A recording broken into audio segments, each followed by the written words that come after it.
Main articles: Ottoman-Safavid War 153–55, Ottoman-Persian Wars, and Habsburg-Persian alliance. Suleiman's father had made war with Persia a high priority.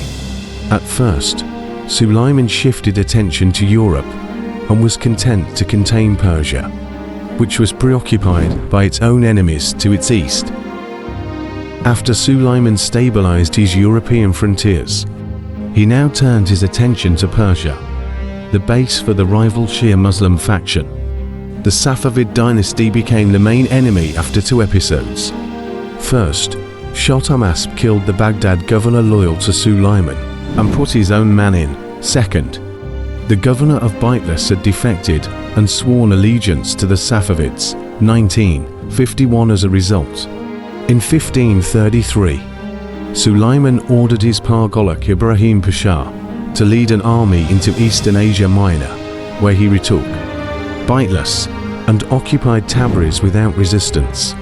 Suleiman joined Ibrahim in 1534.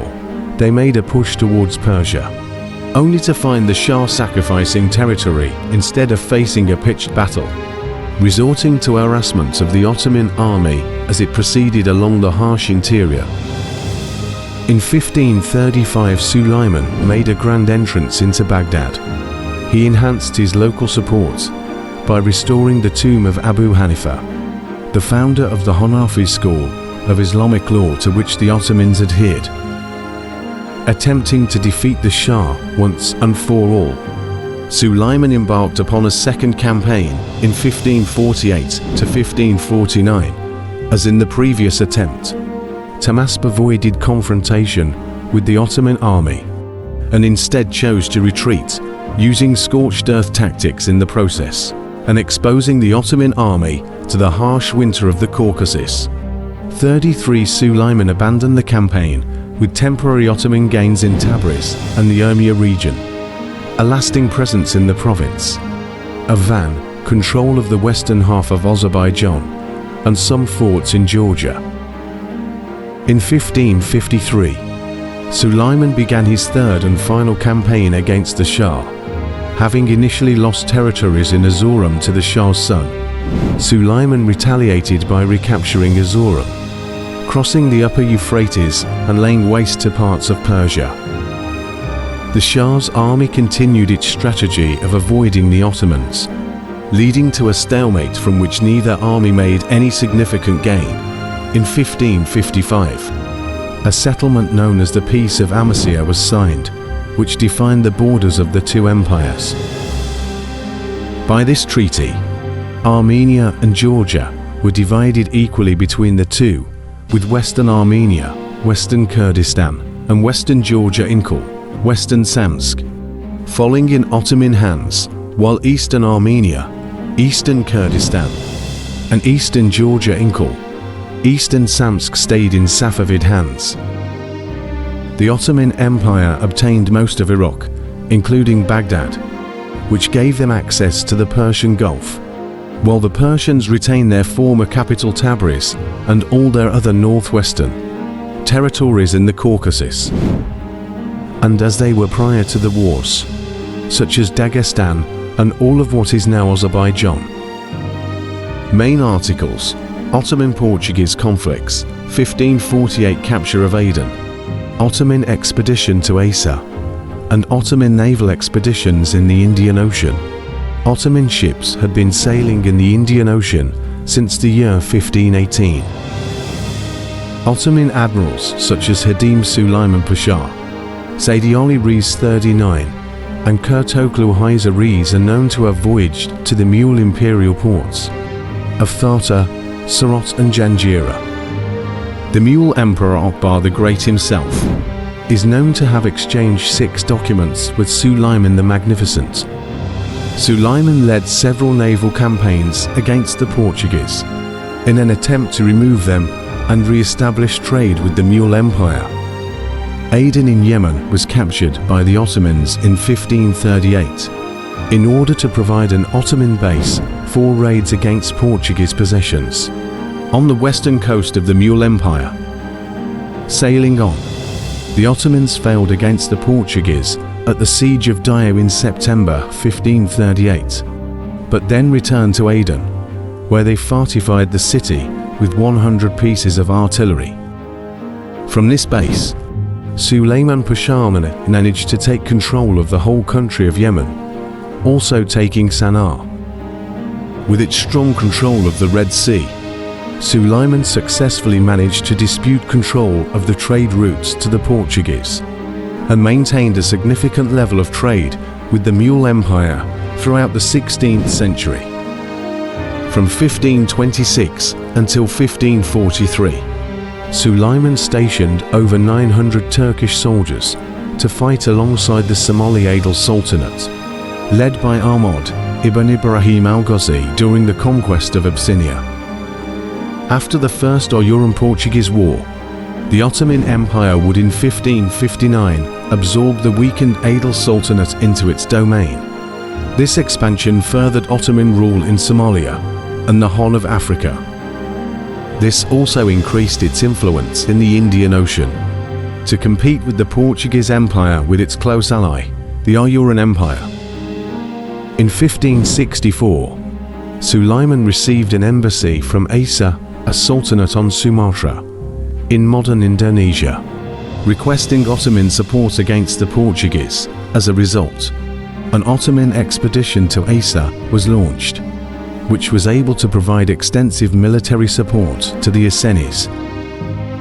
The discovery of new maritime trade routes by Western European states allowed them to avoid the Ottoman trade monopoly. The Portuguese discovery of the Cape of Good Hope in 1488 initiated a series of Ottoman-Portuguese naval wars in the ocean throughout the 16th century. The Oyuran Sultanate allied with the Ottomans, defied the Portuguese economic monopoly in the Indian Ocean by employing a new coinage, which followed the Ottoman pattern, thus proclaiming an attitude of economic independence in regard to the Portuguese. See also Franco-Ottoman Alliance, Hayreddin Barbarossa, Italian War of 1542–46, and Great Siege of Malta. Having consolidated his conquests on land, Suleiman was greeted with the news that the fortress of Koroni in Morea, the modern Peloponnese, Peninsular Greece, had been lost to Charles V's admiral, Andrea Doria. The presence of the Spanish in the eastern Mediterranean concerned Suleiman, who saw it as an early indication of Charles V's intention to rival Ottoman dominance in the region. Recognizing the need to reassert naval preeminence in the Mediterranean, Suleiman appointed an exceptional naval commander in the form of Khayr ad-Din, known to Europeans as Barbarossa. Once appointed Admiral-in-Chief, Barbarossa was charged with rebuilding the Ottoman fleet. In 1535, Charles V led a holy league of 26,700 soldiers, 10,000 Spaniards, 8,000 Italians, 8,000 Germans, and 700 Knights of St. John, to victory against the Ottomans at Tunis, which together with the war against Venice the following year, led Suleiman to accept proposals from Francis I of France to form an alliance against Charles. 51 huge Muslim territories in North Africa were annexed. The piracy carried on thereafter by the Barbary pirates of North Africa can be seen in the context of the wars against Spain. In 1541, the Spaniards led an unsuccessful expedition to Algiers. In 1542, facing a common Habsburg enemy during the Italian Wars, Francis I sought to renew the Franco-Ottoman alliance.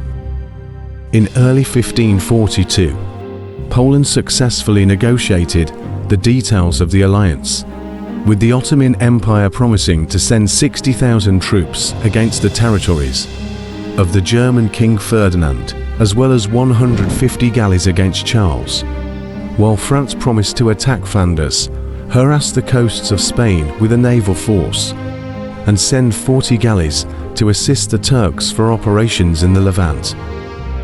In August 1551, Ottoman naval commander Turgut Reis attacked and captured Tripoli, which had been a possession of the Knights of Malta since 1530. In 1553, Turgut Reis was nominated commander of Tripoli by Suleiman, making the city an important center for piratical raids in the Mediterranean and the capital of the Ottoman province of Tripolitania. In 1560, a powerful naval force was sent to recapture Tripoli, but that force was defeated in the Battle of Jerba. Elsewhere in the Mediterranean, when the Knights Hospitallers were re-established as the Knights of Malta in 1530, their actions against Muslim navies quickly drew the ire of the Ottomans, who assembled another massive army in order to dislodge the Knights from Malta. The Ottomans invaded Malta in 1565, undertaking the Great Siege of Malta, which began on the 18th of May and lasted until the 8th of September, and is portrayed vividly in the frescoes of Matteo Perez d'Allecchio in the Hall of St. Michael and St. George. At first, it seemed that this would be a repeat of the battle on Rhodes, with most of Malta's cities destroyed and half the knights killed in battle. But a relief force from Spain entered the battle, resulting in the loss of 10,000 Ottoman troops and the victory of the local Maltese citizenry. While Sultan Suleiman was known as the Magnificent in the West, he was always Kanuni Suleiman, or the lawgiver to his Ottoman subjects. The overriding law of the empire was the Sharia, or sacred law, which as the divine law of Islam was outside of the Sultan's powers to change. Yet an area of distinct law known as the canons. Canonical legislation was dependent on Suleiman's will alone, covering areas such as criminal law, land tenure and taxation. 244, he collected all the judgments that had been issued by the 9 Ottoman sultans who preceded him. After eliminating duplications and choosing between contradictory statements, he issued a single legal code, all the while being careful not to violate the basic laws of Islam.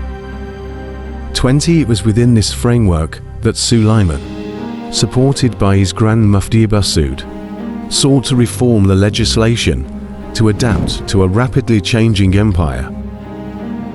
When the Canaan laws attained their final form, the code of laws became known as the Canaan-i Osmani, or the Ottoman laws. Suleiman's legal code was to last more than 300 years. The Sultan also played a role in protecting the Jewish subjects of his empire for centuries to come. In late 1553 or 1554, on the suggestion of his favorite doctor and dentist, the Spanish Jew Moses Hammon, the Sultan issued a firman formally denouncing blood libels against the Jews. Furthermore, Suleiman enacted new criminal and police legislation, prescribing a set of fines for specific offences, as well as reducing the instances requiring death or mutilation. In the area of taxation, taxes were levied on various goods and produce, including animals, mines, profits of trade, and import-export duties. Higher madrasas provided education of university status, whose graduates became imams or teachers.